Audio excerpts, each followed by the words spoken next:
Hi, everyone, and welcome to the 8th Annual Walter Dean Myers Award. My name is Henna Khan, and I'm a board member at We Need Diverse Books and a local author.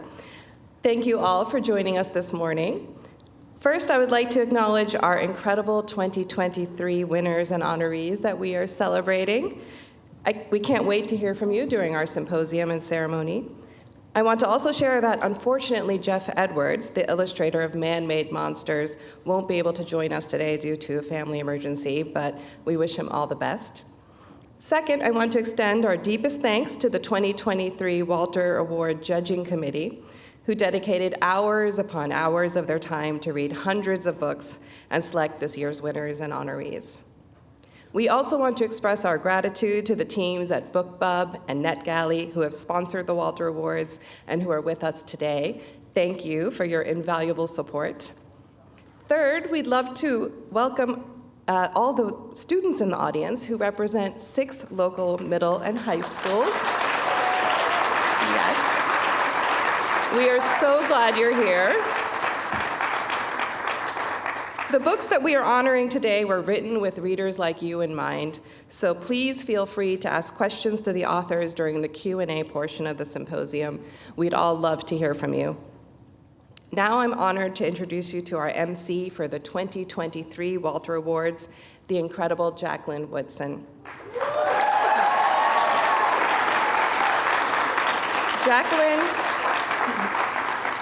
Jacqueline is an American writer of books for children, teens, and adults. Remarking on her childhood, Jacqueline shared, I used to say I'd be a teacher or a lawyer or a hairdresser when I grew up. But even as I said these things, I knew what made me happiest was writing. And she's made so many of us happy as a result. Jacqueline's books include the memoir Brown Girl Dreaming, which won the National Book Award, and the Newbery honor-winning titles After Tupac and Dee Foster, Feathers, and Showway, among many others. She served as the Young People's Poet Laureate from 2015 to 2017, and she was named the National Ambassador for Young People's Literature for 2018 to 19. Jacqueline also emceed our 2018 Walter Awards, and we are thrilled to have her back. Please join me in welcoming Jacqueline to the podium.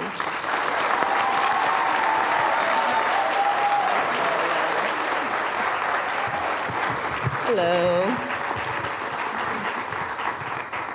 Thank you, Henna, for that introduction. I'm so happy to be here to MC this morning's awards and symposium, and to celebrate my friend Walter with the Walter Award winners. I think there are a number of people here who actually knew Walter, and I'm just so glad this ceremony exists. I'm so glad these awards exist to honor him. And we're here today to celebrate the winners and the honorees and to honor the life of Walter Dean Myers. Myers was a prolific and award-winning author, and he was also a valiant champion of diverse children's literature. Since his death in 2014, We Need Diverse Books has strived to carry on his legacy, from mentoring marginalized creators to supporting diverse publishing interns to donating over 100,000 books to students nationwide. It's so wild to be old to remember Walter, to remember when there wasn't a We Need Diverse Books, to remember when there wasn't people championing, you know what I'm trying to say, that word, children's literature, especially children's literature featuring people from the global majority, and queer and trans people. So I just want to shout out some of the folks in the room. Deborah Taylor's here, who's one of the early champions of children's literature. I was just talking to Ellen, who is one of the founders of We Need Diverse Books and has literally changed the narrative of diverse books. And of course, our current National Ambassador for Children's Literature is in the room, Meg Medina. So, and just many other glorious people in this room, in this space that we're all sitting in, who have done work to change the world and change the narrative. I'm talking to the young people too, so thank you all for being here. But the work that we're doing is currently under attack. Our country is experiencing a rash of book bans and censorships, which more often than not target diverse books and target people of color. So authors of color. According to statistics gathered by PEN America, 41% of the books banned in the US feature protagonists of color, and 31% include LGBTQ plus topics or characters. For example, we know that Brown Girl Dreaming is on the banned book list, as is the story of Ruby Bridges. That's why our theme this year is Books Save Lives, because we believe in the power of diverse books. A diverse book can teach empathy. It can help us feel seen. It can even, yes, save lives. And we will continue championing, this word is in here a lot, these stories and fighting back against the bans until everyone here can find themselves in the pages of a book. Our 2023 Walter honorees will now explore the theme Book Saves Lives more in depth, along with discussing topics about writing and publishing. I'd like to give a quick introduction to our honorees and our moderator before inviting them onto the stage. And I just want to let y'all know that nothing you can ask is wrong, so don't be shy when it comes to asking your questions. This is your moment to actually engage with authors and ask those deep and meaningful questions about writing, about all things pertaining to creating. So, Sonora Reyes is a queer, second-generation Mexican-American and is the author of Walter Honor book, The Lesbiana's Guide to Catholic School. And again, I have to say, if you have not read these books, please do, because they are all phenomenal. Sonora started writing at 8 years old, and her first book happened to be a self-insert Batman retelling.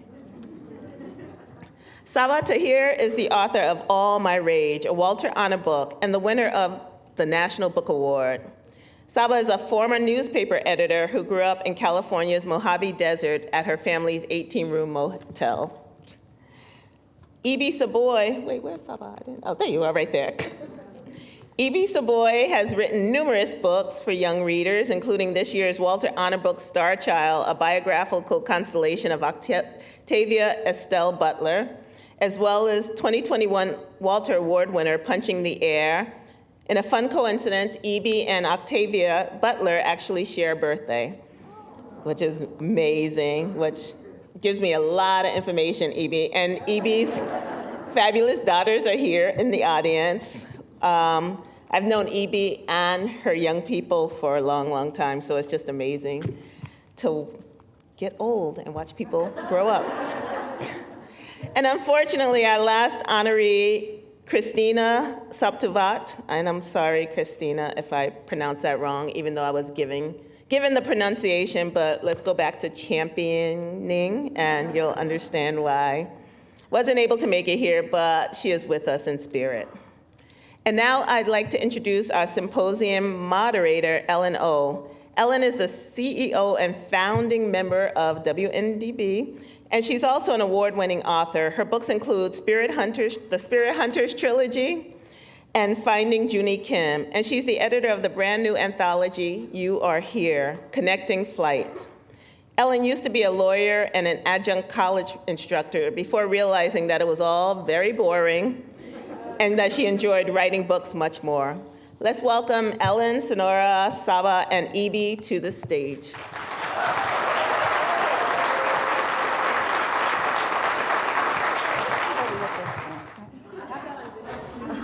I did not say that. Hello. It is so wonderful to see you all. I'm going to take my mask. Oh, yes. It was the mask. Now you can hear me. All right. So I just wanted to do a little shout out that Christina was not here for only one good reason, which is that she is flying to Thailand like her character in my newest book, You Are Here, her character also flies to Thailand. And did you see what I did there? I just did a plug for my new book. Thank you. We're going to start with the theme of our event, which is Book Saves Lives. And I think we all agree? Yes? All right. Tell us, each of you, if there is a book that saved your life or the first time you saw yourself reflected in a book. And I know this is a question that everybody gets, but I think we've got new people here who might not have heard your answers. So starting with you, Sabaa. Hello, thank you guys for coming. It's so nice to see you. I'm going to share about two books today. One I'm going to talk about very briefly, and one gets a little bit more attention. The book that saved my life was Speak by Laurie Halse Anderson, and she's amazing. The book is amazing. But I'm going to talk about the book that I saw myself in, which was called 7 Daughters and 7 Sons. It was by two women named Barbara Cohen and Bahija Lovejoy. It was the first time I saw Muslim characters in a book. I was in 4th grade. And I checked out the book so much that at the end of the year, I asked my librarian if I could buy the book. And she said, no, but you can lose the book. I did not. I was too afraid of breaking a rule, but I don't know if that karma came around again, but many, many years later, Bahija Lovejoy's great-granddaughter sent me a signed copy of the book when she found out how much I loved it. It was really cool. I still have it in my house. So seeing the phrase "Assalamu alaikum" in this book, seeing a girl who dressed as a boy because she was trying to save her family, seeing how much she loved her family, how much she loved her siblings, that was something that I related to, and I'd never seen it up until that point. And it gave me a lot of hope. It made me seek out other books like that, and when I found them, every time it felt like finding a secret. And I was finally in on the secret, and that was something that I had not experienced before. So those were the two books that saved my life. Oh, do they have one? My bad. Just kidding. Can everybody hear me? Oh, good. Hello, everyone. So, like Sabaa, the book that saved my life, and I don't want to say saved my life. I want to say kind of gave me a raison d'être, like a reason for being and show me my purpose in life, which is to write and tell stories. That book is called Breath, Eyes, Memory by Edwidge Danticat. After growing up in New York City, after hearing so many negative portrayals about Haiti in the 80s and 90s, and still to this day, I grew up knowing that the media was telling lies about the country where I was born in. And when I saw Breath, Eyes, Memory as an Oprah Book Club selection in 1998, it was validating because within the first few lines of that book is my mother's hometown of Damarie in rural Haiti. And I always felt as if Haiti was just terribly portrayed in the media, and grew up being sometimes ashamed of being Haitian. If anybody knows, from way back when, some diseases like HIV/AIDS being attributed to Haitians, Haitians being always, the idea that we are corrupt, the corrupt governments, that we cannot govern ourselves. Even Vodou, our spiritual systems have been bastardized in the media. But to see Edwidge Danticat celebrated on a national platform as the Oprah Winfrey Show, let me know that my story, my personal story, as niche as it may seem, can be celebrated. That Haiti is important to the people who want to know the truth. And it was the first time I read the truth about the country where I was born. And my mother connected to that book. I connected to that book, and I connected to other Haitians who valued Edwidge Danticat's presence in the literary landscape. And in that moment of seeing her sitting next to Oprah, I said, I want to do that. My mother didn't believe me. She didn't want to do that. She didn't want me to do that, of course, as with all immigrant mothers. But in that moment, I decided I want to be a writer. I can tell stories. And people will find it valuable in the same way that they saw value in Breath Eyes Memory. But yeah, so I think just like getting the opportunity to read something when I was in such a dark place, and I had, my mom had delivered me some books in the hospital and was like, and that like literally saved my life, because I was like, okay, like I wasn't getting what I needed there, and just being able to read something that was so full of joy and so full of like, it was just a rom-com, you know, that centered like a trans boy, which was something that I had never seen before, and I had never like gotten to experience like something so just unapologetically joyful and just funny and happy, and it didn't need to be about being trans. It was just, that was just part of the experience. And it was a time when that was like really hard for me, because, you know, being in the hospital, like you have to be in like the gendered rooms, you know, and they like, you know, every time I go to the hospital, like it's a lot of misgendering, and it's a lot of like just going back into the closet. So being able to read that book in that time was really, really healing for me. So, yeah. My kid also said something like that to me. Like, he came to me and he said, "Mom, where are our happy ever afters? Why aren't we allowed to have stories where we're just happy? Why is it always a lesson or a tragedy?" And so I love that you said that. We need all stories, right? All of them. And you know, this goes, of course, right into my next question. The last few years have been marked by a dramatic increase in the number of book bans across the country. What do you want to say to everyone here, to our students, particularly, you know, marginalized and diverse students? What do you want to say, like give perspective or hope as we kind of strive to, you know, fight all of these bans together? Is there something that, a message you can give them? Do either of you guys want to go first? You know, I think that we have to look at how history works.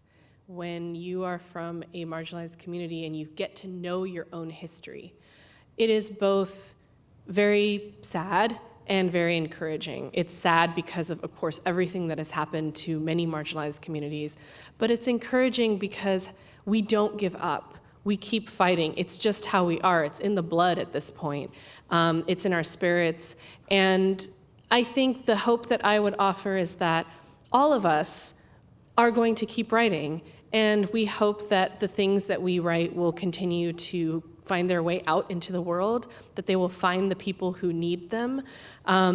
And that's not something that any author I know, no matter what they're writing, not a single one is like, I am giving up because this is too much. Every single one is like, you know what? More books, louder books, angrier books, happier books, more joyful books, just more of everything, because we absolutely refuse to be silenced. And if you're not ready to share your stories, or if you are not ready to have your voice heard yet, that's okay, because we will keep yelling until you're ready to join that shout. I think, do I need mine? Oh, okay, I'm always a testing, right? Okay, mic check, all right. You know, I always tend to think about dystopian futures being in this country when things like book bannings happen.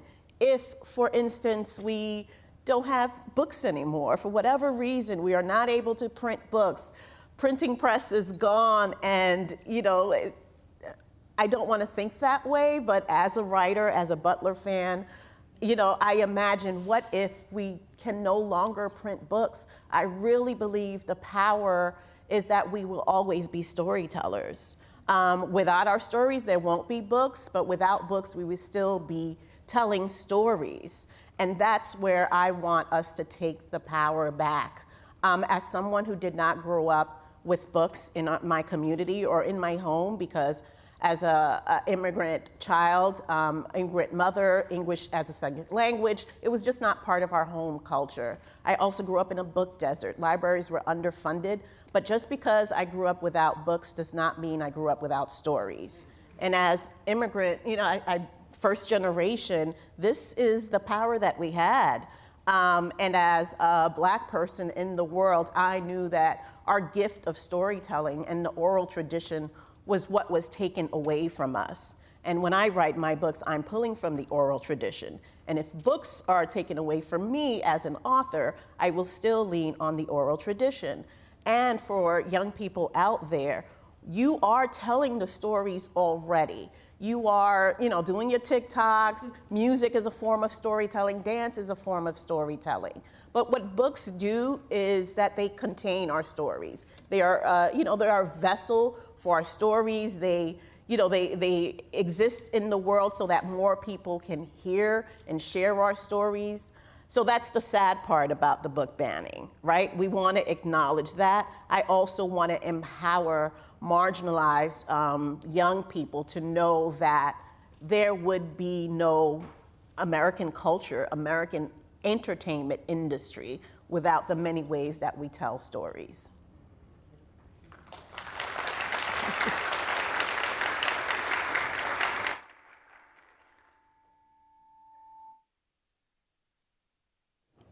I love that. Can you hear me? Okay, wonderful. It's hard to, I can't tell.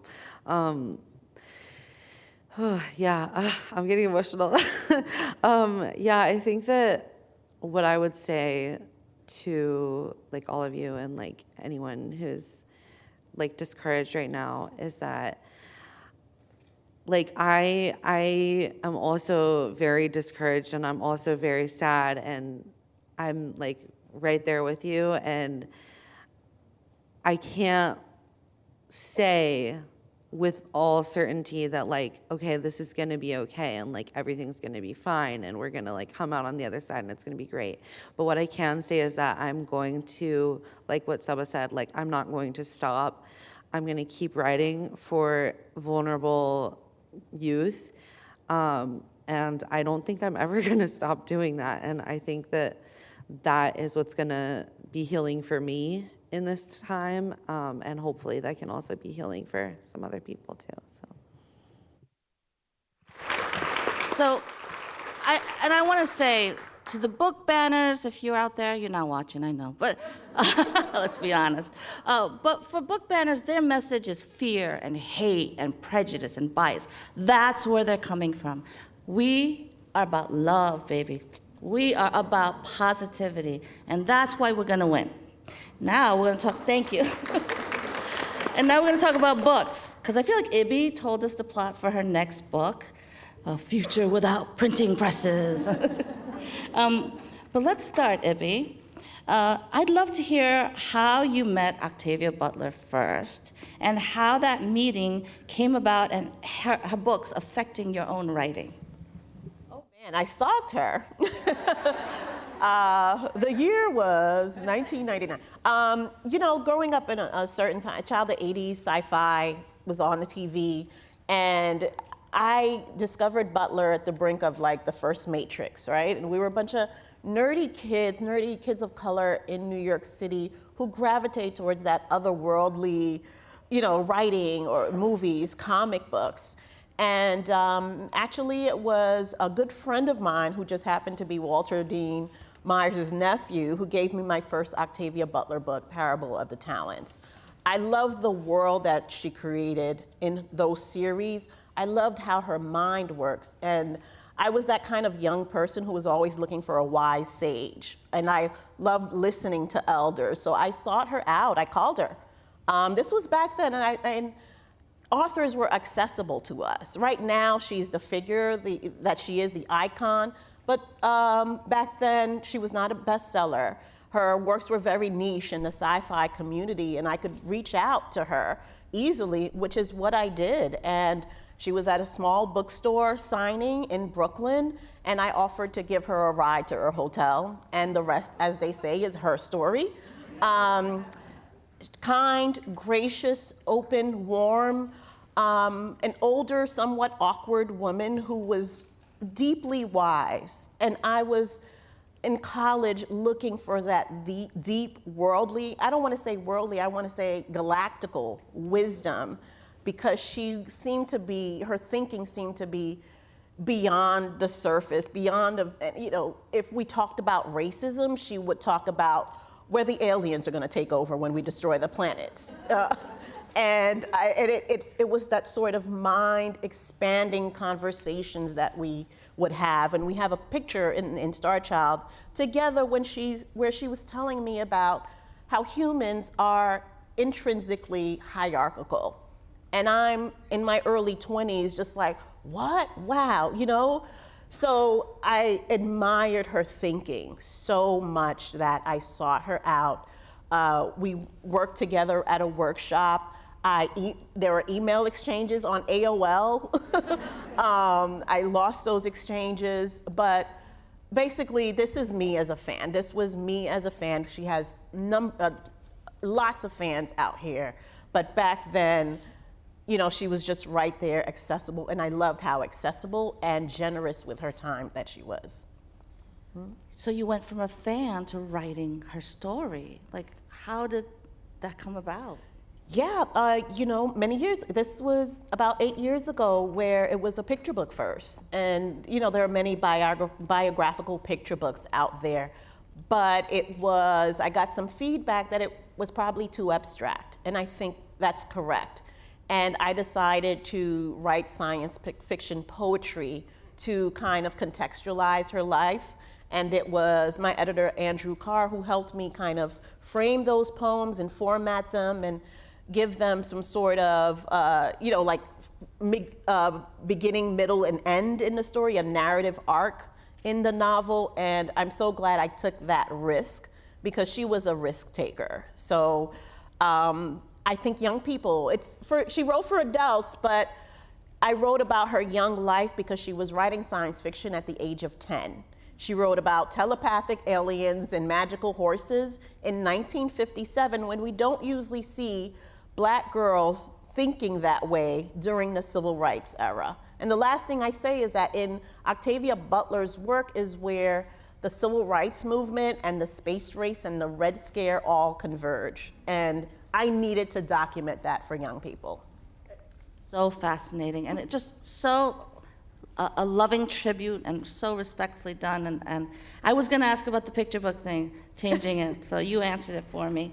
Do you think that she had an impact on your own writing, and how would you describe that? Yeah, absolutely. I really wanted to write science fiction, but I think that's so, I didn't feel smart enough, right? I'm still working on it.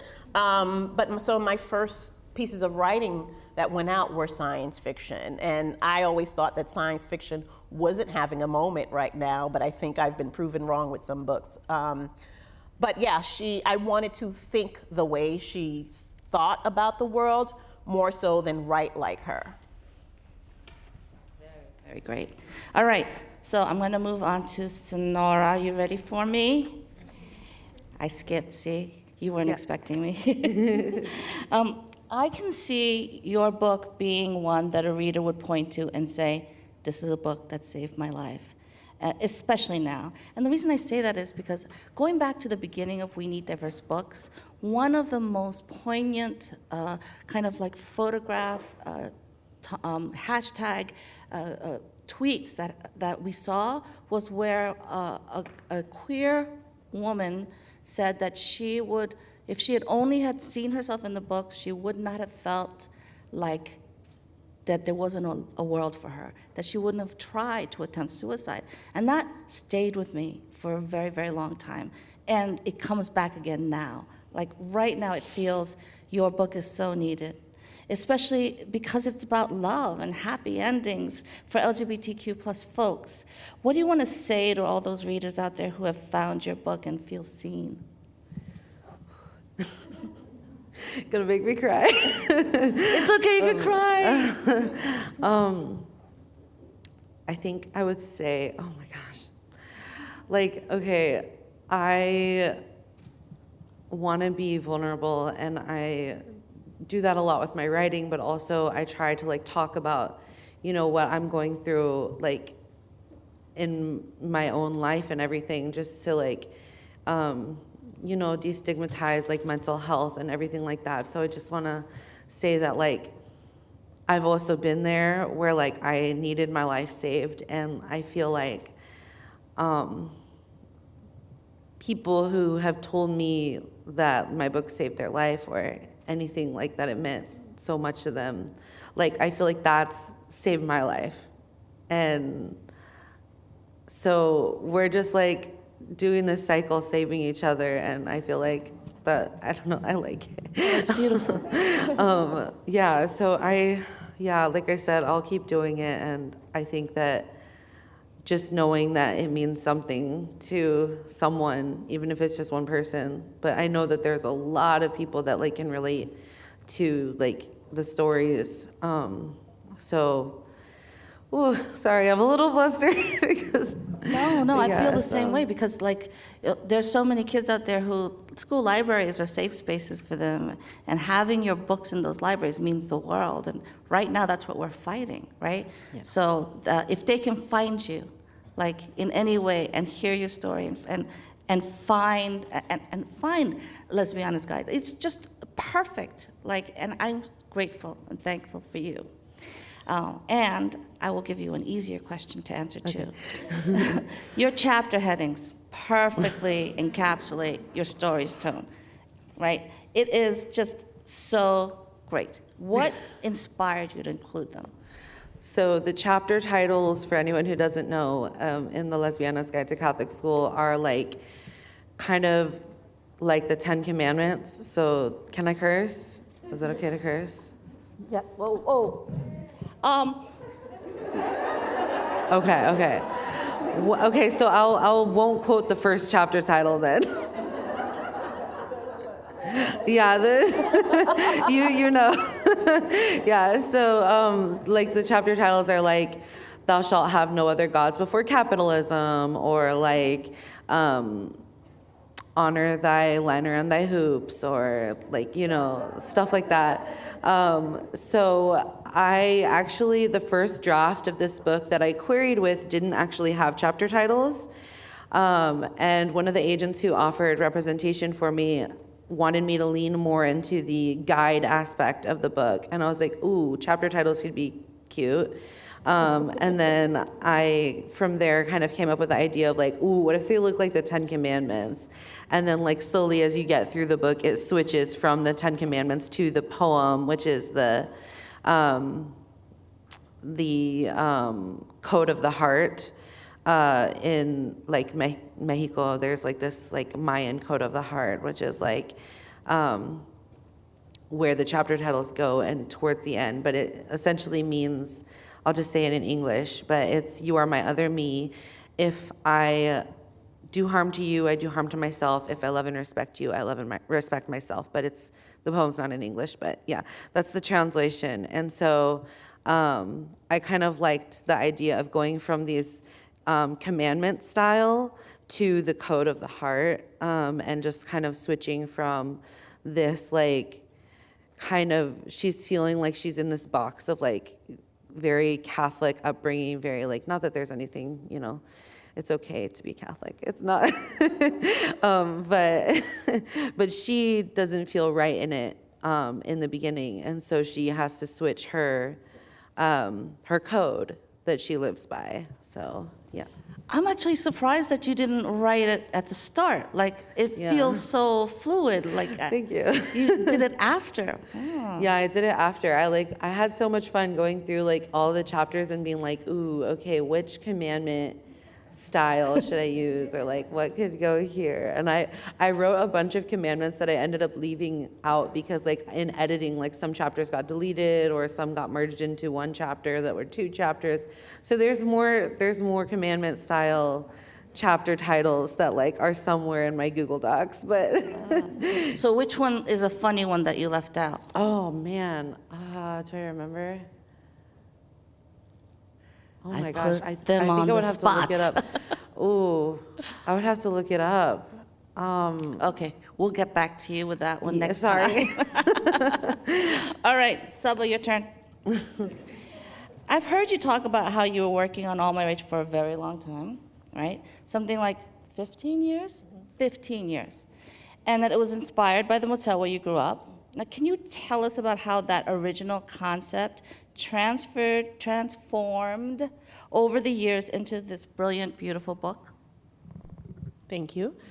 I started writing All My Rage when I was in my early 20s. My parents had this motel where I grew up, and my father grew ill, and my parents had to sell it. And they sold it while I was away at college, so I didn't get a chance to go back and get sort of a sense of closure from this place that had been so formative in my life. So I started writing this book, and at the time, it wasn't called All My Rage, it was called Burn It Down. So it was always angry. It was never like yay, happy, type of book. But and I started writing it, and I was really struggling with it because it was so heavily based off of this place I grew up, and I would complain to my mother about it. And one day she was probably just really sick of me whining about it constantly, and so she said, "Why don't you write something else? Why don't you write fantasy? You love fantasy." And I was like, "I can't write fantasy, Mom. No one would take me seriously," because I was 25, and that's the type of thing you think. And she said, "No one's going to take you seriously if you never finish a book," which is a very classic Asian mom burn. So I was like, she's not wrong. And then I ended up writing An Ember in the Ashes. But All My Rage was always on the back burner. I would always go in and I would work on it, and I would just throw in everything I was angry about. It was my anger book, and I was really angry. I'm still angry. I'm just an angry person. So I would throw in everything I was angry about. Yeah, that's fair. That is fair. I wouldn't do anything to you. Just the book banners. So then over time, I started kind of seeing that there was a story within this Burn It Down book of anger. And in 2017, somebody who I cared about overdosed on fentanyl, and they passed away. And everything I saw around that situation, around the way the family treated that death, the worry that I had for the people who were left behind, one of whom actually survived their overdose and was with the person who died, all of it made me start thinking about how to incorporate sort of a story that was more of the moment. And so that's when I figured out that, hey, I had a thread of addiction in the book, but I had not really connected it to ideas of hope and family and legacy and trauma and generational trauma. And once I had made that connection, that's when I was like, I think I have a book, and I think I need to actually tell this story. So that's how it evolved over the years. So it's fiction, but it feels personal, right? And it feels very much like you gave a lot in the writing. How did you feel about the reaction that this book has garnered from everybody? It's just, people love it so much. It's a visceral reaction for a lot of people. I know. I cried so hard, and it just was cursing you out because I was crying. It's beautiful, I love making people cry. It's my It's been really lovely. It's been very weird because, I didn't want to put the book into the world. It was this secret thing that I worked on by myself. I actually give credit to my husband. What he said to me as I was writing, because he kept saying, I think you need to actually make this a book. You need to put this in the world. This needs to be something people read. It's really important. It's really special. And then eventually I was kind of like, why? I don't understand why. And he said, you keep coming back to it like an animal, like gnawing at an old wound, and you can't be the only one. And I think that he was right. And so, seeing that reflected back at me, hearing the stories of people, whether it's in a letter they give me, whether it's in an email or a DM, whether they say it to me at a book signing, that has been very meaningful, because I think, very kind of similar to what you were saying, Sonora, it's not just about, them saying to me, hey, thank you for this thing. It's every time they say that to me, I feel like my story and my existence and my struggle is validated to some degree, and that's very moving. So it's been really lovely. First of all, thank you, Sabaa's husband. And last question for you is, you went from fantastical worlds to realistic contemporary. Like, that's hard. How hard was it? Oh my God, it was such a pain, because every time my characters would run into a problem, I wanted like dragons or a battle scene or gin or something to like, I don't know, make it a little, I wanted magic. I was like, if I had magic, I could fix this problem right now. But I don't have magic, so now I have to help them figure it. So I actually think a big part of why the characters sort of go deeper and deeper into issues they can't fix is because I didn't have magic, and I was like, I don't know how to get them out of this. So that was very difficult. I also, but ultimately what I kind of told myself was, my Ember series is very fantastical. It has gin, it has magic, it has all this fun stuff. But it's also quite a dark series, and it focuses sort of on hope through difficult times. And that is my through line for all of my work. I got this really incredible question from a moderator who I was on tour with just yesterday. It was Randy Ribet. If you haven't read Patron Saints of Nothing, you should. It's amazing. But he said, every writer is working toward answering a question in their work. There's like this theory that every writer is working toward that. What question are you working toward answering? And the question that I am trying to answer is, why do we treat each other this way? And I don't know if I will ever answer that question, but every book I write is about that. Why do we treat each other this way? And so it doesn't matter if I write contemporary, if I write fantasy, if I write children's books, if I write adult books, if I write poetry, if I write dumb Instagram posts. It really doesn't matter. I am always trying to answer that question, and that is the thing that allowed me to transition between these two very different styles of books. That's such a great question. I'm going to steal that from Randy. Thank you, Randy. Yeah.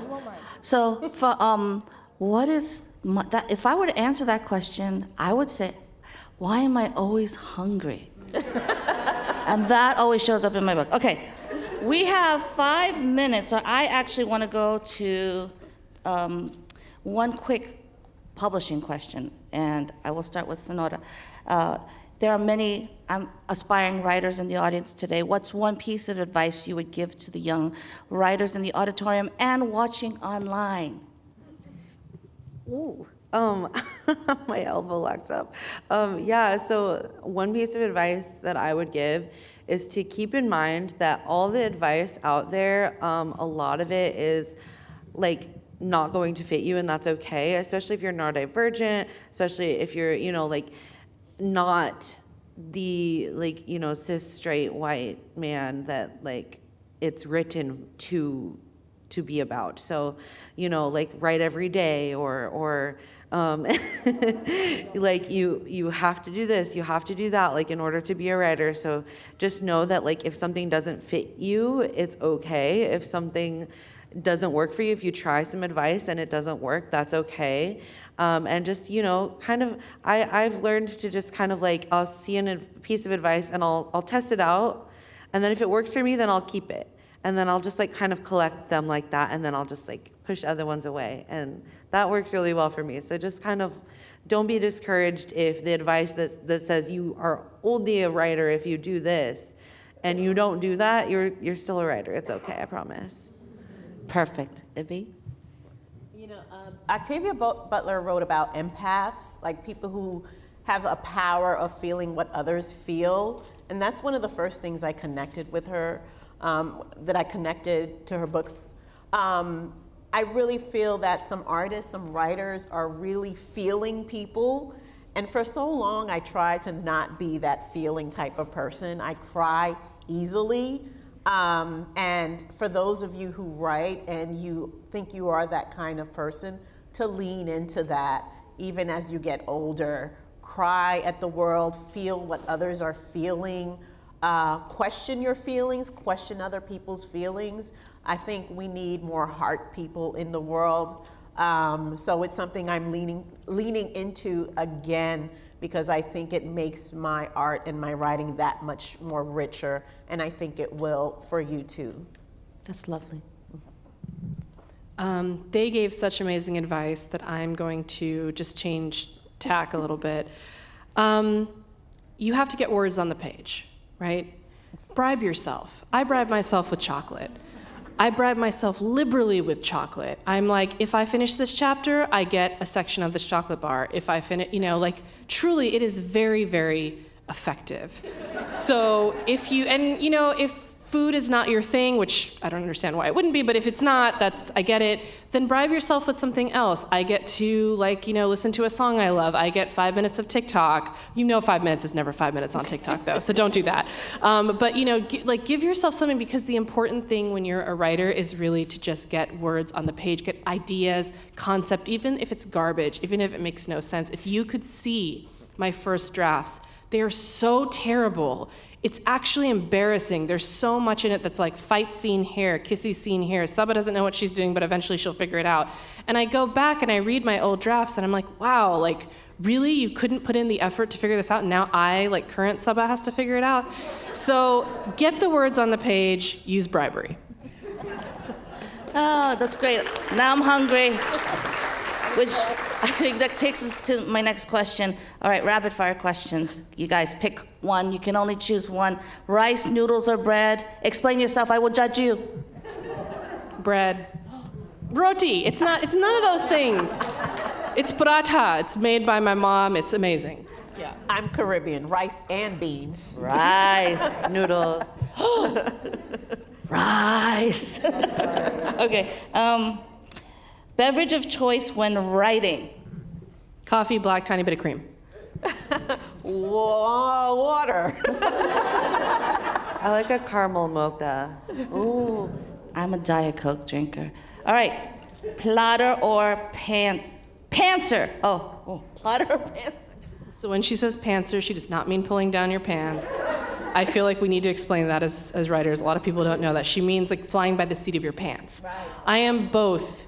I plot, and then I throw out the plot and do something else. So I'm chaotic. I'm chaos, that's what I am. I'm a pantser and have my editor figure it out. I'm a plotter. Me too. I have to plot everything. Me too. Chapter by chapter. I am outline Excel spreadsheet. I'm kind of gross. If I was seeing my own process, I'd be like, ew. Okay, last question. Writing with music or background noise or absolute quiet? If you've read All My Rage, you know the answer to this question. I have to have the music. It has to be loud. There has to be a good bass. I can't do that. Absolute quiet. I'm so hyper-focused that it doesn't matter.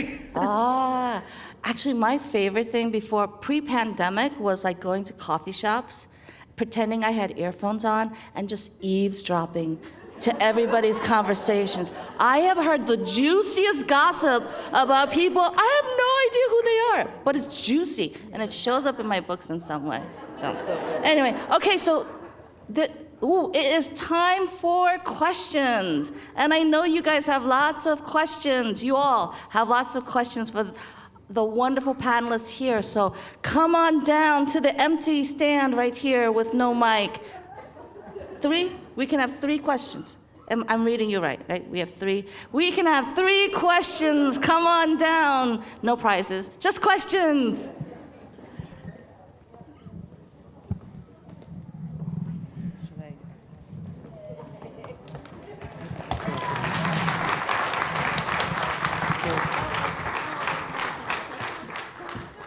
Hi. Okay, so for all of you, what motivated you all to start actually writing? What got you into the process?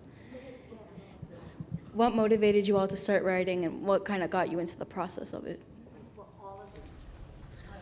Fan fiction. I didn't think I was smart enough to write in school or anything like that, so I didn't start writing until I did it for just purely fun.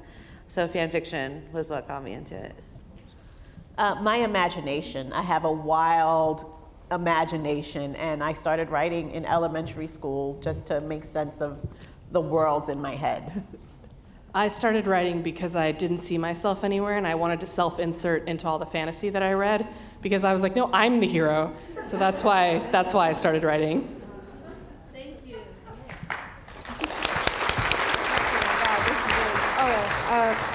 My question is for all of you guys, but has you as a kid at all affected what you write, or how your characters are made, I guess. I don't know if that makes sense. I didn't quite get it. I'm so sorry. Okay, so it's like, as a kid, did that like ever make it into any of your characters? Oh, okay. So who we were as children, did that make it into our books? Yes, I was a coward as a child, and I wrote an entire series about a girl who's a coward.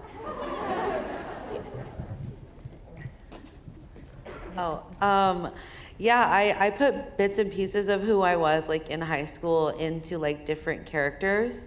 So like one character could be who I felt like I was on the inside, one character could be like who I acted like I was, one character is my mental health, all of that. I write different kinds of books, and that just comes from being an immigrant from Haiti, watching sci-fi like The Twilight Zone, listening to hip hop, and just being curious about the world. Can I take up? Hi. First, I want to say Sabaa. I read An Ember in the Ashes in 4 days. I loved it so much. Sorry, I can't talk right now. Right now, I know I'm like in 6th grade, but I just started working on something for actually somebody in my class's birthday. She's doing this right now, and so I'm trying to get the grade to work on it with me, and I wanted to know what is your guys' way of getting more stuff into your books, more detail and stuff, and not just writing she went to this thing, how do you put so many details into your books and make them good? That's such a good question. I actually struggle with a lot of details. So I have to think of okay, what is this person smelling or seeing or hearing or feeling in their heart or anything like that. I also go into a lot of internal monologues. So something, because I have ADHD, so something reminds me Oh of my God, I something. do too. That's so cool. Slide. Hi, bet. Yeah, so something and my characters are very they have a similar voice to me. So if I'm writing from their point of view and something reminds them of something else and they go on a tangent, that's okay. I think it's fine.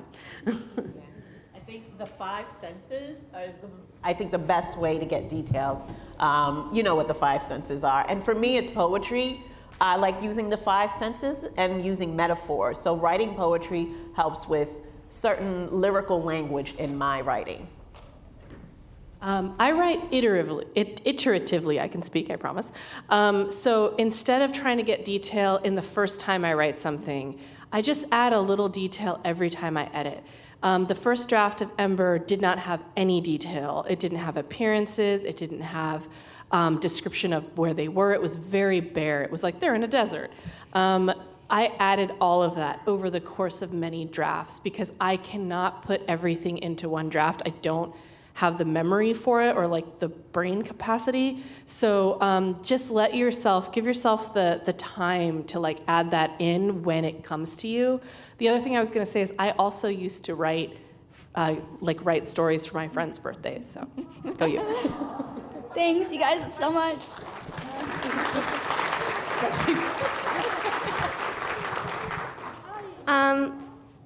My question for you is, when people are telling you what to do and who to be, and everything that's going on in your life, it's you're supposed to do this, you're not supposed to do that. Your books have risen above that and have stood for themselves rather than, oh, you can't make a character like this. You can't include diversity in your books.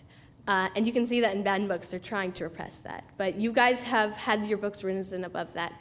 Number one, how does that feel? And how have you yourself found your way to rise above that?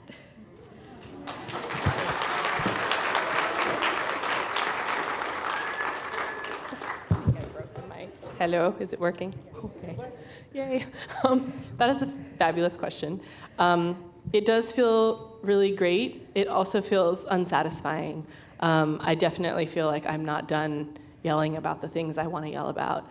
In terms of, I'm sorry, tell me the second part of your question again. How did you yourself rise above that? Okay, so I think that every creative person, every writer has to have this like tiny little part of them that thinks that what they are saying is worth saying. Even if the only person who knows about that like little secret part of you is you, right? I found that by realizing, like by observing what was happening around me and realizing that the observations I had, the things that I were thinking, I was not seeing reflected anywhere. And so I started to think, hey, maybe what I have to say is worth saying, and I just practiced. So I started with like really tiny little stories in like my high school like magazine, which by the way I was the editor of, so I was like, I will publish this one, it's great. But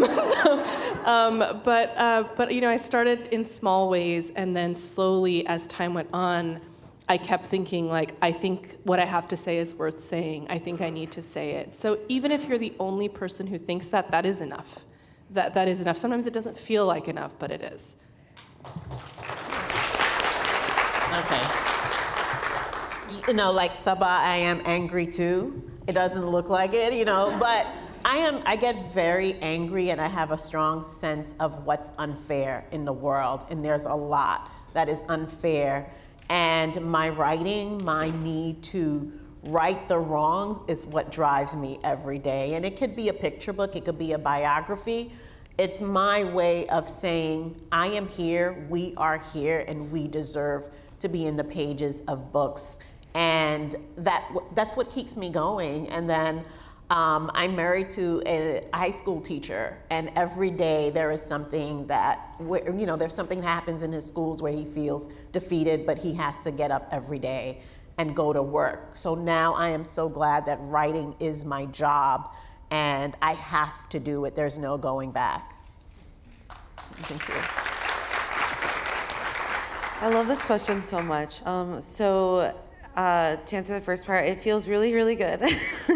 And then also, so the way that I kind of went about kind of rising above the boxes that everyone tries to put me in is that I kind of had to accept that it's okay not to have myself figured out completely, and to know that it's only up to me to label myself or put myself in whatever box I want to be in. And then if I want to change that, I can change it, and there's nothing wrong with that. So I think just being able to define myself on my own terms empowered me to be able to write the books that I write. So, yeah. Excellent. Thank you so much. Oh, by the way, you guys are all awesome. Thank you. She said you guys are all awesome. Thank you. All right, well, thank you so much. I just want to say to the student that asked about the detail question, Excel spreadsheet. I'm pushing that. All right, so I am thanking everybody here for coming. It's in my notes. Thank you very much. Thank you all for coming, and I hope you enjoyed this panel as much as we enjoyed talking to you all.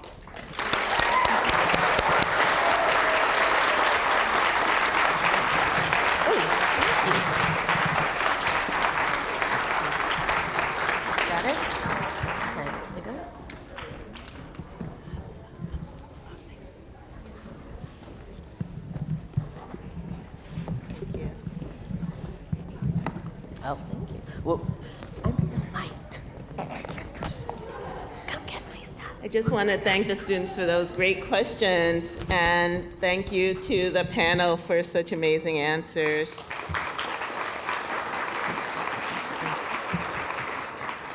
And so now we're moving into the awards part of this ceremony, the 2023 Walter Dean Myers Awards. Today marks the 8th year of the Walter Awards, and we've come a long way since the very first ceremony in 2016. Back then, We Need Diverse Books was still in its infancy. The organization had recently received its 501c3 status as an official nonprofit, and it was still run by a team of volunteers. But We Need Diverse Books had big dreams, like affecting change across the entire bookmaking industry. from supporting the diverse creators who make the books, to publishing professionals who acquire them, to the readers like you who consume them. To make that dream a reality, We Need Diverse Books started launching various programs to diversify the publishing industry from the ground up. These programs included the Walter Awards, the internship grants, and the mentorship initiative, which paired aspiring creators with published authors and illustrators. Since 2016, We Need Diverse Books has mentored over 100 writers and illustrators who work with their assigned mentor over the course of a year to hone their craft and learn about publishing. Our past mentees include Angeline Bully, the author of Firekeeper's Daughter, which won last year's Walter Award in the teen category. And our mentees also include a local writer named Amina Lukman Dawson.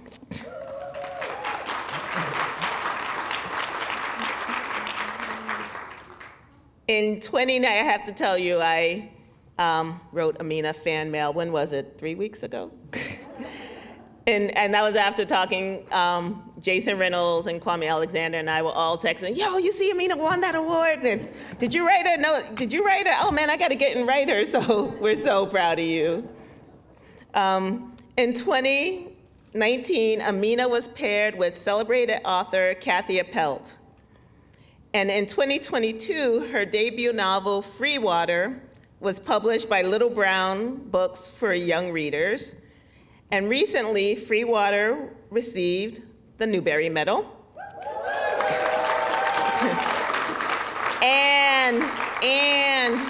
and the Coretta Scott King Author Award.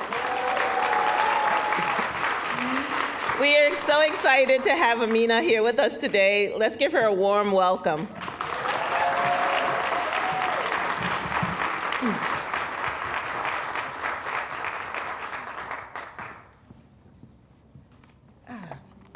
Thank you so much. Forgive me, this makes me also very emotional to hear Jacqueline introduce me. The year that she last emceed this event, I was sitting in the audience just like you. I had in my hand a binder with my manuscript on it. And it's one of those times, you know, when you clutch your most favorite thing. And I said a prayer for that manuscript, and clearly it was heard. I am so pleased to be here. I am blessed, right? I owe a debt of gratitude to WNDB. Being in their mentorship program changed my life, and no doubt about it. I'm honored to be in the presence of the Walter Award winners. They are magnificent artists, and I want to send a special thanks to Miss Jacqueline Woodson, who has been an inspiration to me, and she, yes, truly is a genius. But I'm here to speak to the youth. I'm here to really focus on you all. It is a great honor to address you today. Young people who come out in celebration of books are particularly in this climate where books are being banned, I give you a special thank you.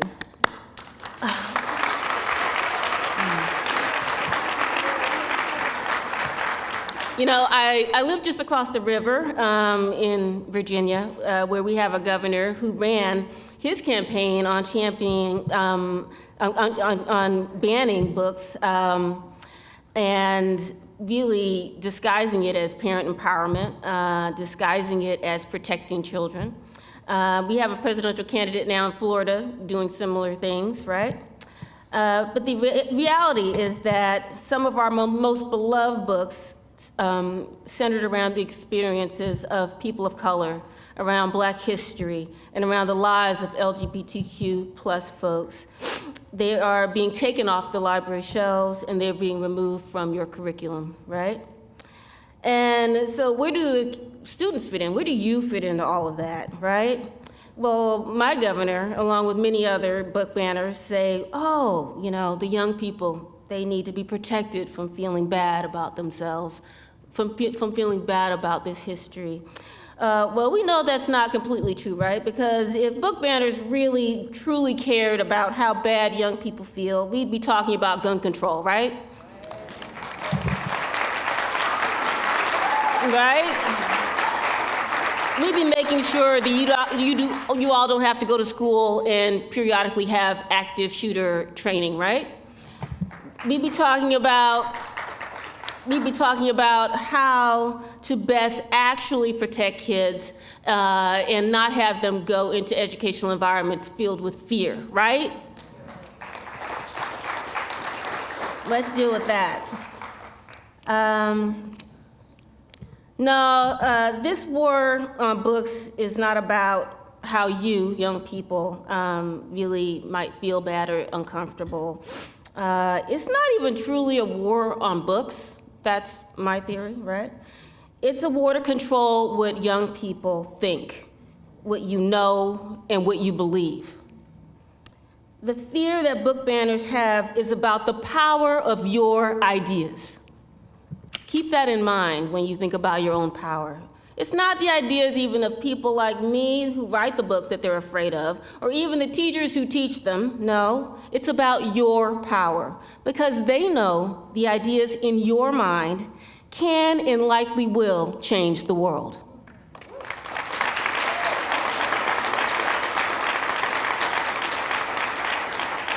The question is, in what way will that world change, right? What will the change be? And they are determined that your ideas look like theirs, so that the world that you create looks like one that matches their values. So they worry, right? They worry. Exposure to books about the nation's history of enslavement could lead to real discussions about policy and reparations, right? Real things.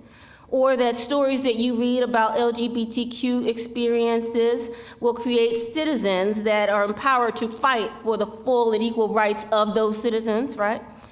They worry that learning about racism might make you anti-racist. Yes, you hold all the power. Adults out there fear even the potential of your ideas. So always remember your power. Remember that the stories and knowledge that you fill your head with today will directly translate into the power you have to shape the future. Remember your power, and really just don't let us adults forget it. Thank you.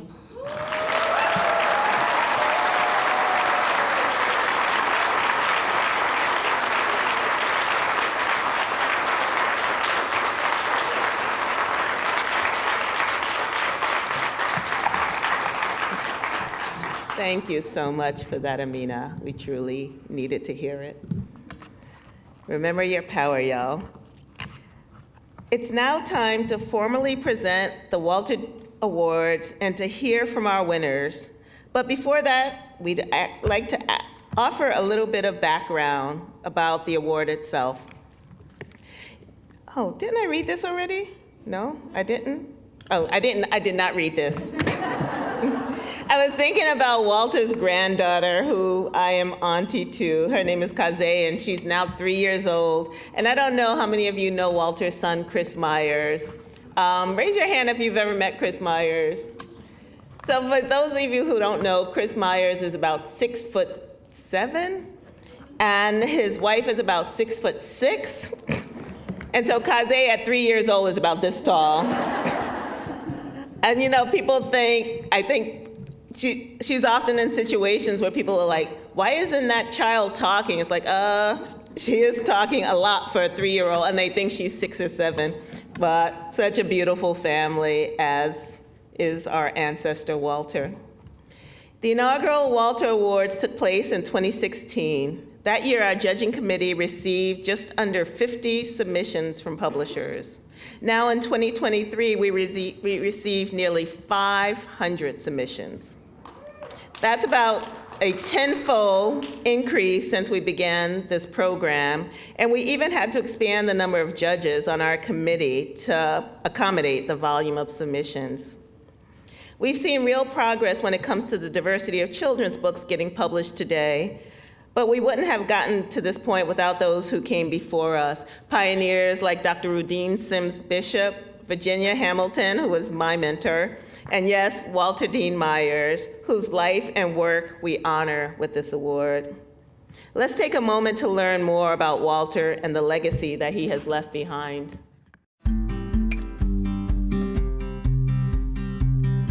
Writer, teacher, advocate, literary giant. Walter Dean Myers embodied these roles and much more.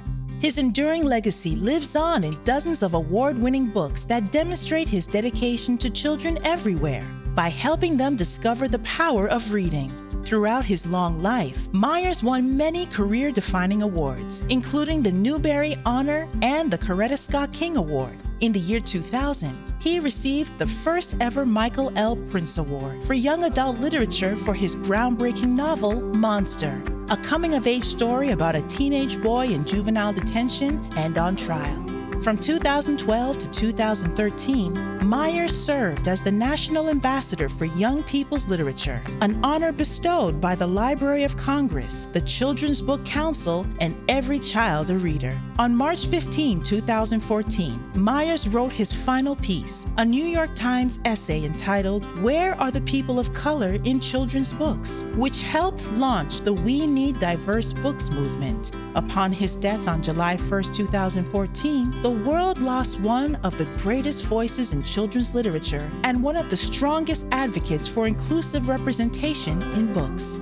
But Myers' legacy lives on. In 2016, WNDB presented the inaugural Walter Dean Myers Award for Outstanding Children's Literature, affectionately dubbed the Walter, to honor the memory of its namesake and to celebrate diverse children's books. Each year, a panel of judges selects the winners and honorees in 2 categories, teens and young readers, to showcase the best in children's publishing. Past winners include John Lewis and Elizabeth Acevedo, the former National Ambassador for Young People's Literature. Jason Reynolds is a 2-time Walter Award recipient and was mentored by Walter Dean Myers himself. Since the Walter Award's inception, WNDB has also distributed the winning books to schools and libraries nationwide. As of 2023, we have donated over 20,000 copies of our winning titles and have more giveaways planned. Please join us in congratulating this year's winners and honorees.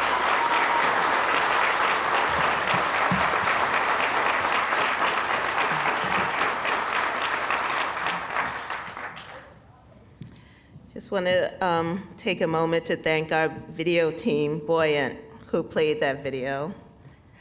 Thank you. I can't believe I get so choked up, but of course I do. This is family. So it was hard saying goodbye to Walter, and he lives on in this moment, so I'm grateful. I'd like to present the Younger Reader honorees with their awards first. And after that, we will hear from the Younger Reader winners. We'll begin with honoree Ibi Zoboi. Ibi was born in Port-au-Prince, Haiti, and was raised in New York City. She has written numerous books for young readers, both fiction and nonfiction. And I just got a copy of Ibi's new book, which is fire. It's not out yet. It's out in October? It's out next month. Oh my goodness. I am so excited. She often writes poetry too, as well as journaling and free writing, which she says are important in learning to write and honing your writing skills. Ibi loves to ask kids thought-provoking questions like, what do you think about the iPhone 50? What do you think the iPhone 50 will be like? Because these are questions that Octavia Butler explored in her work, and children today will likely see this technology in y'all's lifetime. Ibi, will you join me at the podium to accept your award?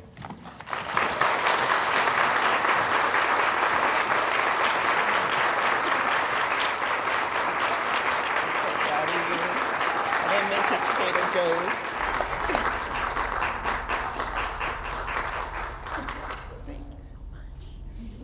Amazing. I just told Ibi I didn't mention Trader Joe's. Which is going to both make us tear up, so I won't go into that long story, but I remember it fondly. I don't remember who was in the shopping cart. It wasn't, it was Zoboi. Oh my goodness.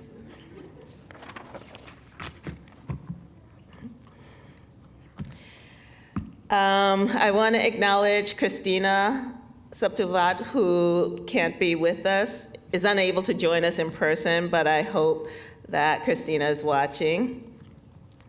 Her book, The Last Mapmaker, a fantasy adventure story about a young mapmaker's assistant. We will accept this award on her behalf.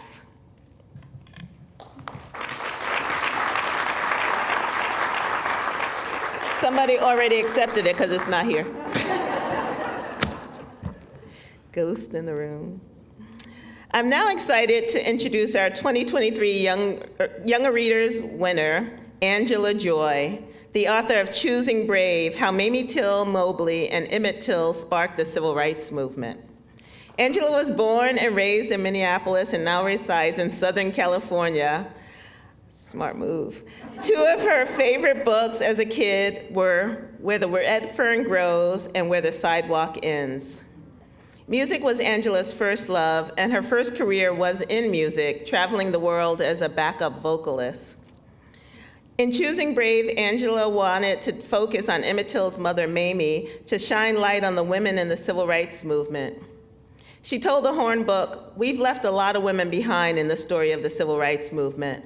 That's a part of history I want every child to know. It wasn't just the men who led it, it was regular people, regular women who stood up for something and spoke out and spoke their truth." Let's welcome Angela to the podium.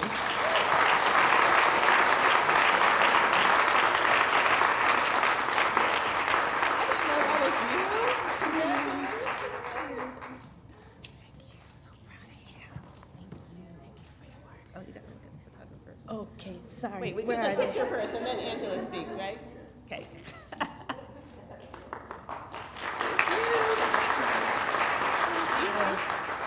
Yeah. I'm a little bit out of body. Jacqueline Woodson just said my name. Yo. I think I've been so wrapped up in preparing my speech, I forgot about the emotional impact of this award.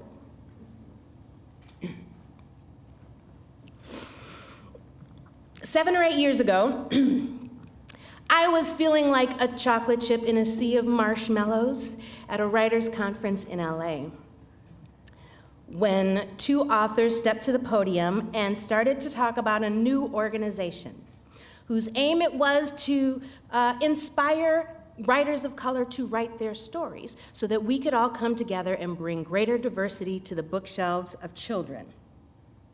New to the craft, shy, pretty insecure, I heard that message as a personal call to action. And it was a call that I intended to answer. So it is really a full circle moment for me to be here in the presence of those authors who founded the We Need Diverse Books organization. Without them, there would not be a me. So specifically Meg Medina, who I didn't realize was gonna be here, is freaking me out, who didn't know me from Adam but sat down and encouraged me. Arthur Levine as well, who I can't look in the eyeballs, who read a manuscript and just said it was good. Linda Sue Park, who is not here, who has taught me through workshops and taught me with her writing to be a better, beautiful, genuine person. I thank her. I thank all of the team, all of the family at We Need Diverse Books for all that you do and all that you are. Also, I'd like to thank my co-conspirator, Janelle Washington.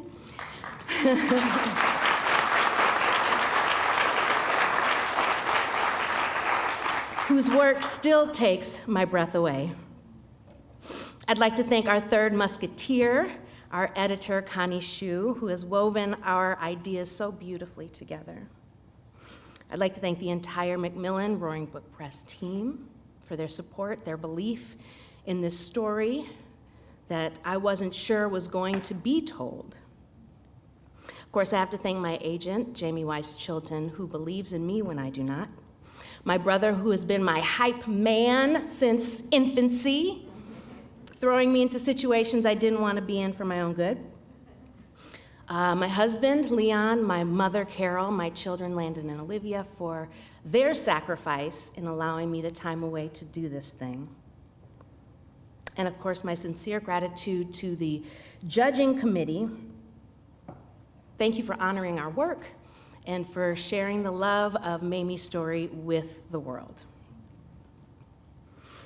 In 2017, I started telling people that I was writing Choosing Brave, and I got some side eye. I remember my uncle's reaction in particular. It took him a moment to process. He was like, well, now, wait a minute. So, a picture book about Emmett Till's mother? He was skeptical, but he wasn't the only one. Those who know the story of Mamie Till-Mobley probably would not imagine her story as a picture book. Wouldn't imagine it in picture book form. There's a healthy slice of America that wouldn't like to see her story at all. It would be so much more convenient to let sleeping dogs lie, to just focus on the here and the now. That was yesterday. The problem is that the hatred that killed Emmett Till is still with us. Mothers are still demanding justice for slain sons and slain daughters. Juries are still proclaiming not guilty in the face of overwhelming evidence to the contrary. Innocent lives are still being lost with bubblegum and Skittles in pockets. With 24-hour news, camera phones, and the internet, our youth see this. We can't protect them from it. They hear it, and they feel it. It is up to us as adults to help these young people process the trauma. I'm not an expert. I'm just a mom. But from what I know, one of the best ways to deal with trauma is with a book. So from the start, we knew that Choosing Brave could be a tool for conversation. And we wanted those conversations to take place both in classrooms and in bedrooms. But to do that, we had to achieve a particular balance. We wanted to be illustrative, but not scary. We wanted the book to be age appropriate, but honest, to be factual and yet inspirational. It was a challenge, especially in the beginning, but once we landed on the theme of brave, everything came together pretty quickly. After all, I mean, as a country, we admire bravery. We value bravery. All of our superheroes have the foundation of bravery in who they are. We are living in the land of the, sorry. Not there yet. But we'll get there. So we knew this is a theme that the kids could latch onto. I didn't know how much I would need that theme in the process. We were in the midst of editing Choosing Brave when George Floyd was murdered. My hometown is Minneapolis, and the place he was murdered was not far from the place I attended high school. So it was devastating for me. It was devastating for all of us, but for me, Minneapolis was my safe space. So to see it ravaged with this hatred and to see the death and destruction. My nieces were on the freeway marching when the semi-truck accelerated through the crowd. It was horrifying. I could not believe what I was seeing. And so I was down for the count. There were days that I did not want to get up. But my therapist, my editor, Connie Shue, would say, you know, Angela, we just have to get up and keep trying. We have to keep pushing. We have to be like Mamie and choose brave. We have to dare to believe that we can make it better. She was right. Today, I still invoke the name of Mamie Till-Mobley on a regular basis. For lessons unlearned and hatred still living, I call her name. For the strength to sow love in spite of my pain, I pray her name. For sons and daughters who suffer still, I cry her name. For justice, for peace, for Emmett. Mamie's life inspires me to stand a little taller, to hold on a little longer, to speak up a little louder. It is my heart's desire that choosing brave will do the same for all of you. I once had a parent ask, what's the right age to start talking to kids about race and racism? The question took me aback because, Black and brown people don't really get a choice. So I didn't know how to answer at first. But after a moment, I said, you know what? The future leaders of tomorrow's hate groups are being taught as babes in arms. Maybe we should be just as intentional with what we teach our babies.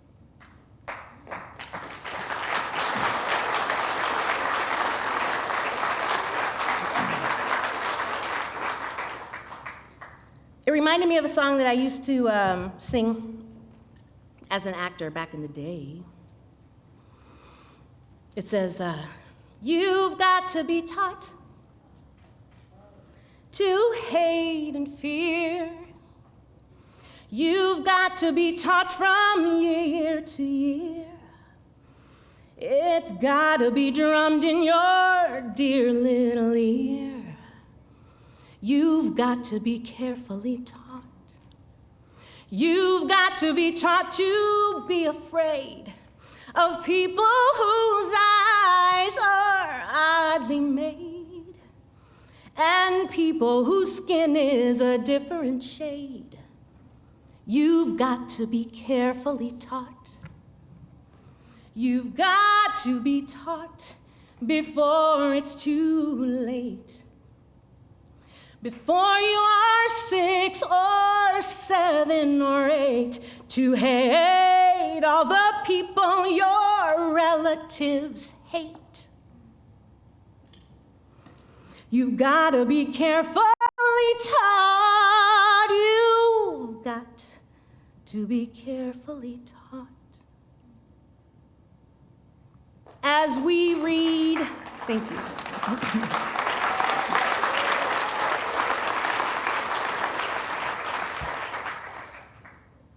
As we continue to write and illustrate for the youngest audiences, as we continue to stock and read and teach literature for young people, let us do so with intention, knowing that we have the power to change the world, one child, one book at a time. Thank you.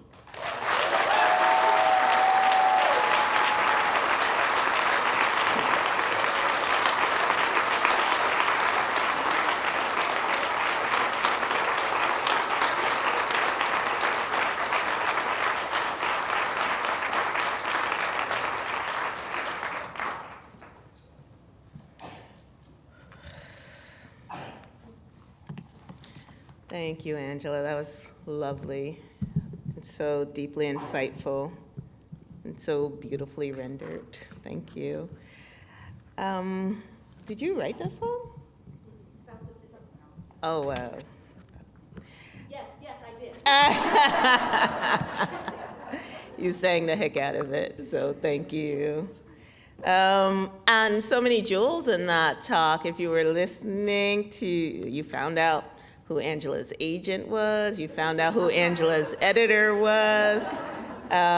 So when you start writing those letters, how do you find an agent? How do you find an editor? Listen. And shout out to Arthur Levine. I didn't know Arthur Levine was in the audience. Thanks for all the work you've done to change the world.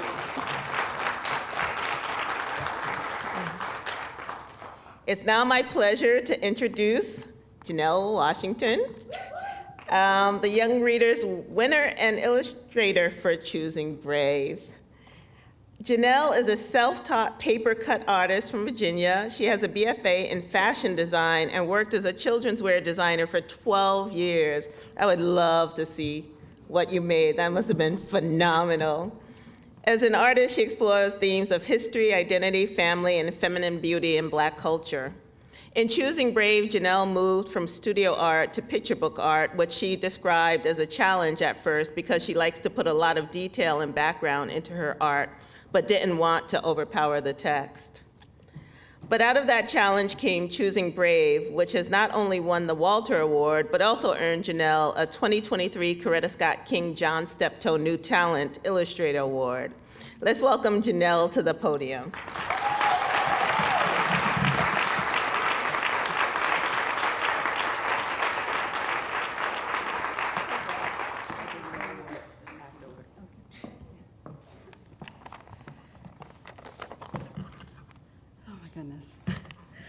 I am so highly honored to be here to receive the Walter Dean Myers Award for Choosing Brave, How Mamie Till-Mobley and Emmett Till Sparked the Civil Rights Movement.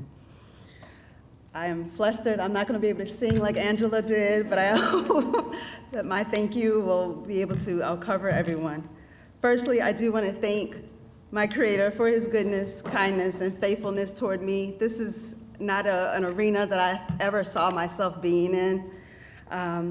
Next, I want to thank We Need Diverse Books for creating a platform where readers of all backgrounds can see themselves, and their Walter Awards Judging Committee for selecting Choosing Brave for the Young Readers category. In addition, I would also like to thank Angela Joy for writing such a moving and timely book that demonstrates love and bravery and gives us more information about one of the mothers of the Civil Rights Movement. Also to Connie Shu, the editor at Rowing Book Press, for having an eye for new talent. And thank you to the Macmillan team for their support and really making me feel like family. Thank you to my husband for giving me the space and time to be an artist and to cultivate my art form. To my parents, Walden and Barbara Hunter, for your support and love, especially my mom, a retired teacher, who sowed the seeds of reading in me and the appreciation of the arts. As a child, I loved reading. If I wasn't drawing, I was reading. Reading was an escape where I learned about other cultures in conjunction with mine, traveled to lands I had never heard of, listened to people converse in beautiful accents and languages, time traveled to the past and to the future, and gained knowledge from folktales and parables.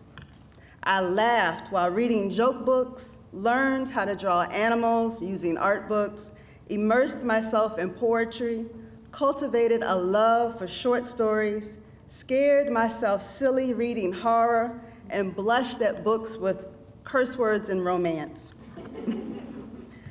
My connection to books was so strong that as a teenager and young adult, when I would visit the library, especially the downtown Richmond, Maine library, and walked up and down the musty, dark aisles, running my fingers along the spines of the books, looking for something new to read, I felt as if the right book or books for that day would call out to me, wooing me and pulling me close to choose them.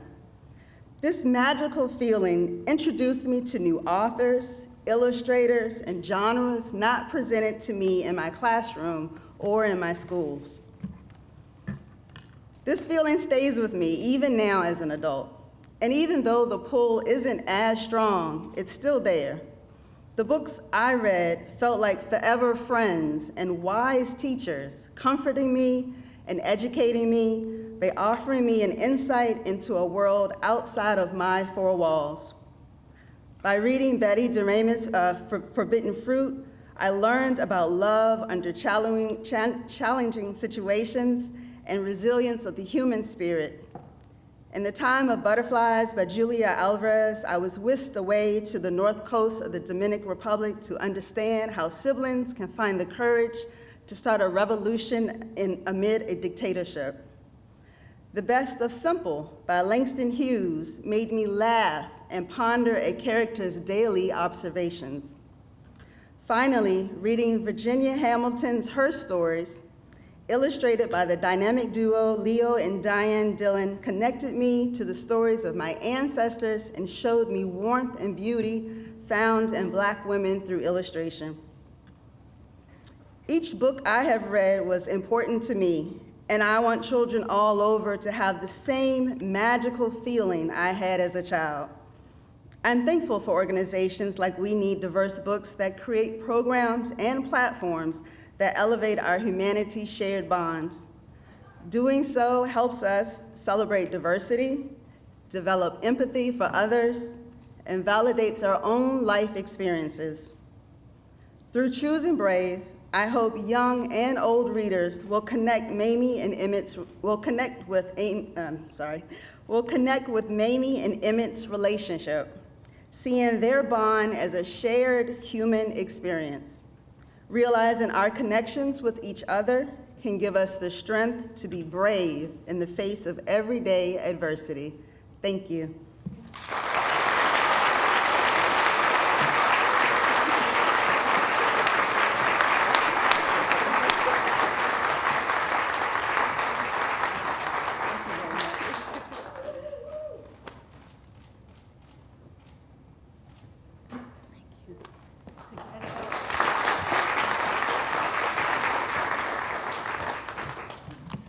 Thanks so much for that beautiful speech, Janelle. And thanks, Janelle's husband. And thanks, Janelle's mama. And thank you, public libraries everywhere, including right here at the MLK Memorial Library.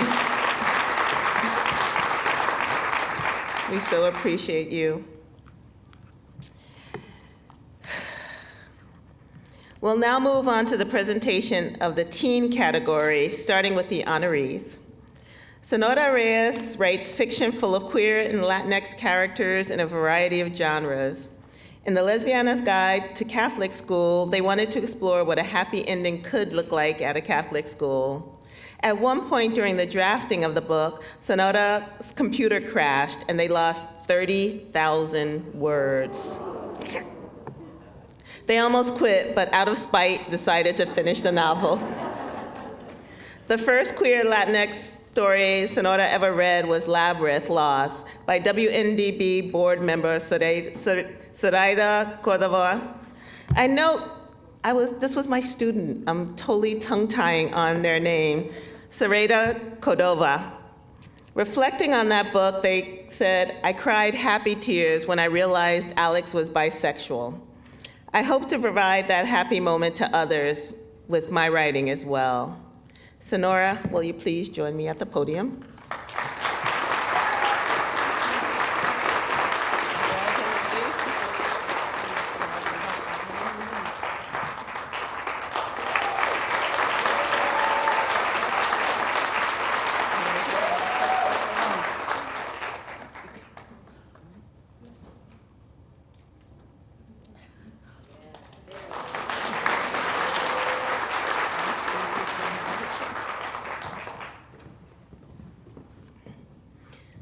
Zoraida is the pronunciation of Zoraida's name.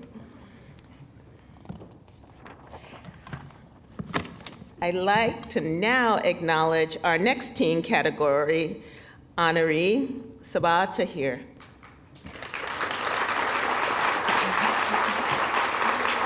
Sabaa grew up in the Mojave Desert, where she spent her time devouring fantasy novels, listening to indie rock, and playing the guitar and piano badly. Her words.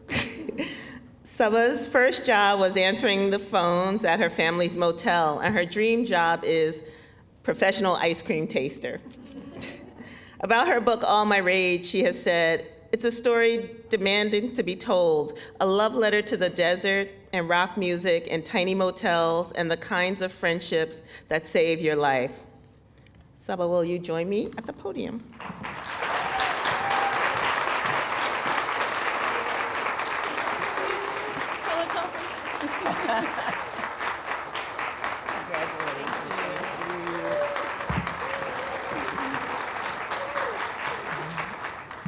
It is my pleasure now to introduce the winners of the, hold on a second, okay. I'm right where I need to be. It's my pleasure to now introduce the winners of the 2023 Walter Award in the teen category. Andrea L. Roberts and Jeff Edwards. Jeff, unfortunately, couldn't be with us today, but we are happy to accept his award on his behalf. Andrea Rogers grew up in Tulsa, Oklahoma, and is a citizen of the Cherokee Nation.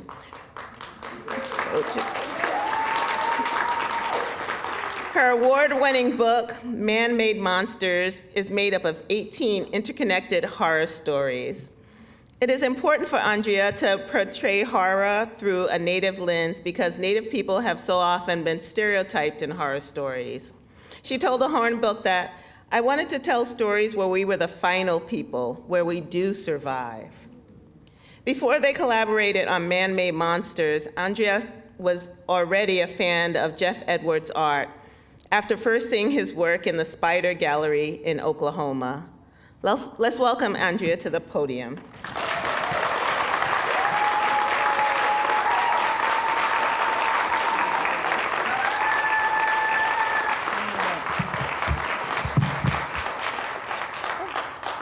No picture? Are we doing that later? Okay, hi.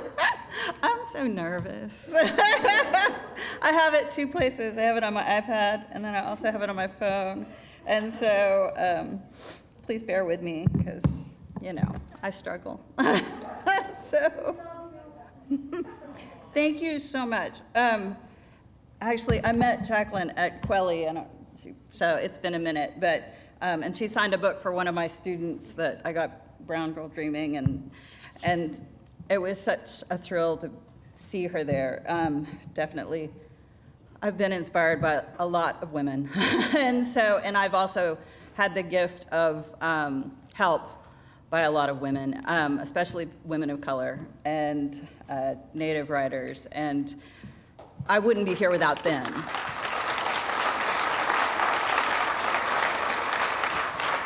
So. Osio Nagada Wado, Andrea L. Rogers Dawadoa, G. Chalagi. Hello, everyone. Thank you. They call me Andrea Rogers, and I'm Cherokee. To say that standing here in front of you accepting an award named after Walter Dean Myers is an honor is an understatement. I can't say that I ever believed anything like this would happen. And I am in such excellent company. There's not a bad book here.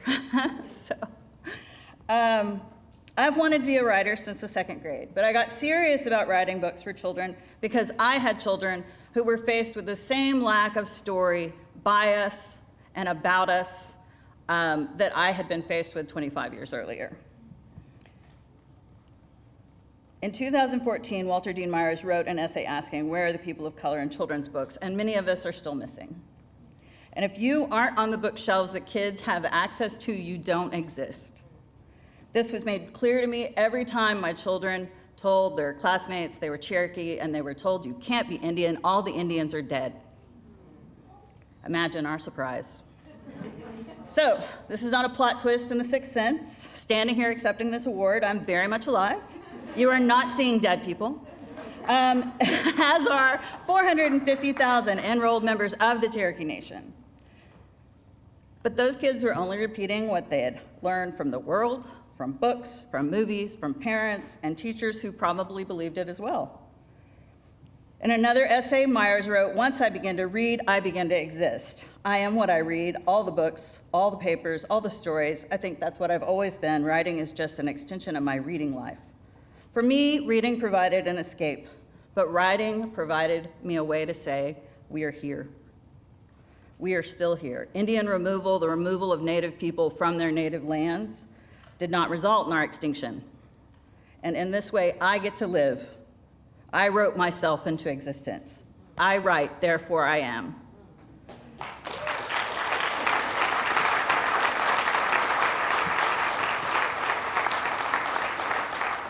In his book, Just Right, Walter Dean Myers told young writers, it's a gift to be able to go outside of our own limited worlds in this way. That gift was given to me. Reading probably saved my life. In some ways, I mean that figuratively, because the ideas I found in books helped me imagine a life I wanted to live.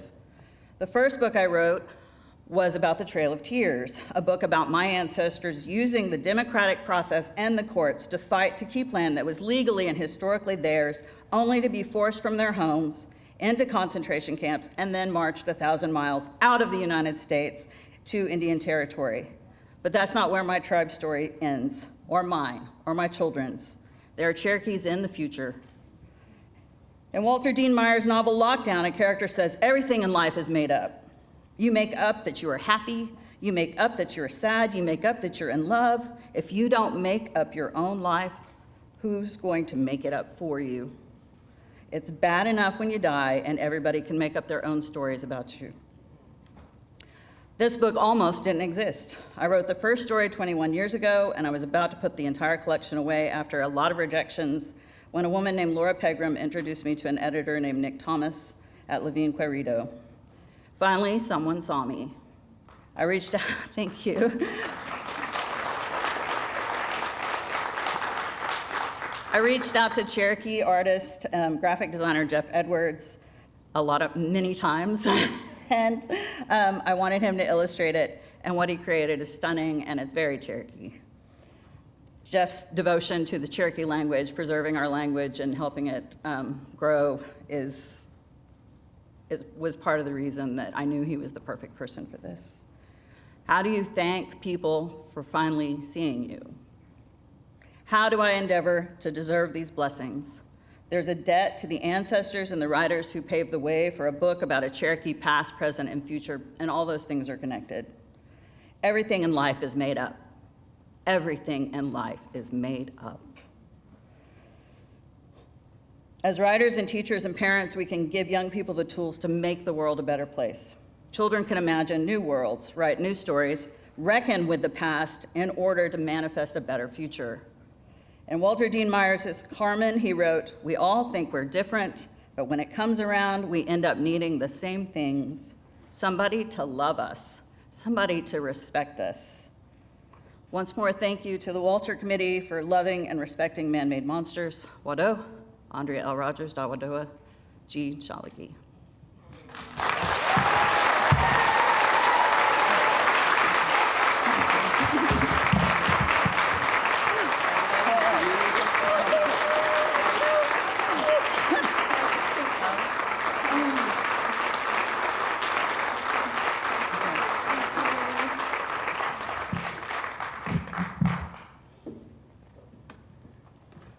Thank you, Andrea. That was so lovely.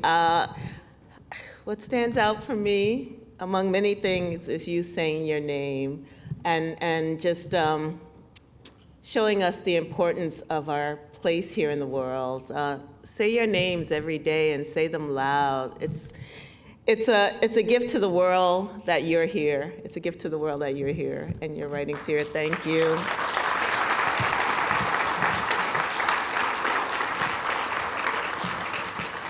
Y'all matter, your power matters, your stories matter. And with that in mind, I want to thank everyone for joining us today at the Walter Awards 2023. It's been such an inspiring, an emotional morning, and beautiful morning. I'm so grateful to be in the room with all of you. Many thanks to our 2023 winners and honorees, the judging committee, Politics and Prose, BookBub, and NetGalley. And again, thank you all for live streaming the event and being here with us virtually. The Walter Awards are now concluding, but you're welcome to stay to purchase books and to get them signed. Please bear with us as we set up the stage for the signing, and please stay seated for the time being if you're planning to stay to get a book signed. Y'all don't have to stay seated if you're leaving. When we are ready, we will first call down the school groups one by one so that they can get their book signed and wrap up and head back to class. I know y'all are not in a hurry to do that, but Once the last group is through the line, we'll open the signing row by row. Thank you for your patience, and thank you for being a part of the 2023 Walter Awards. Stay safe.